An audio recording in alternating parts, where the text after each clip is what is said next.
So in this video I'm going to demonstrate how easy it is to install PostTrans for Sage 250. The principle is almost entirely the same, except how users are handled. In Sage 50, unfortunately, we have to set up a number of users for PostTrans to log into Sage 50 to make data changes. Now, it is possible to actually use your current logged in user, but Sage 50 Toolkit will complain that it's not advisable. I can't see that much problem with doing that as long as you don't alter the major configuration of Sage 50 while doing an import.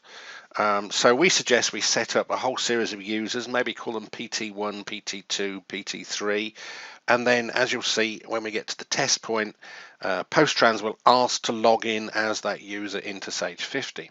Now 200 uses the user that you are currently logged into within Windows.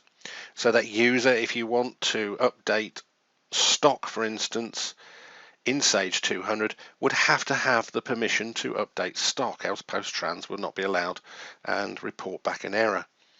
Quite simple, just a slight variant between the two. So let's just close that. Now I'm just going to go to our website and go to the download page. You can see here we've got a 50 and a 200 option here, both of which have got a download option. All of what I've just discussed is listed here, and how to test it, etc. So now I'm just going to click on the download link so you can now see the install is being downloaded. So what I'm going to do in a minute, I'm going to run that. We don't need admin rights, we just need to be a standard user or an admin user, it doesn't really matter. It then installs PostTrans into Excel for that particular user. So you can see here it's now run, so I'm now going to start the install routine. Let's just run that up. It's a very simple install routine. Let's just minimize that. In that effectively all we need to do is next everything, and of course always agree to the terms and conditions. So now that's installing and it's now finished. So if we now fire up Excel, we should see either it says PostTrans 50 or 200 if it was 200 at the top corner. So now if I click on that, and the instructions tell us to do this, if we go to the help, we can see a whole series of examples here. I'm just going to click on the top one because that pulls up a template, and effectively what this template is extracting and editing customer data.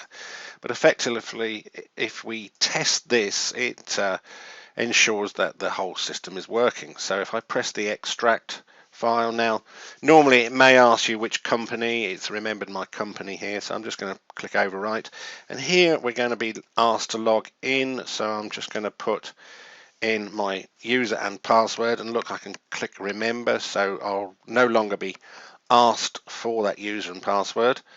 And it's extracted the customer data out of Sage line 50, and of course 200 is exactly the same. So let's just edit a record. I'm just going to put a full stop on that record there. Now let's say import. Now if this is a live company, you see PostTrans out of the box will work with any Sage demonstration company without registration. So if this was a live company, it would now ask me to take a license and purchase a subscription. So now we can see it's updated one record, so that's proved the system is working. So it's also worth pointing out at this point that if we go into setup, in order to upgrade a user, all we have to do is press check for updates, and PostTrans will search for a update, which we can download and install simply by pressing the button. Also from within here we can see that we've got our registration information here, and we can access our online account and buy more users or upgrade the system from basic to pro, or even cancel the subscription if we wish to cancel. If we look in the start menu, we'll find there's a program group been installed, PostTrans for Sage 50, and again the same is true for 200, which enables us to enable or disable within Excel PostTrans and show the local install directory or uninstall the program completely. So hopefully we've made that as simple as possible to install, upgrade and maintain in the future.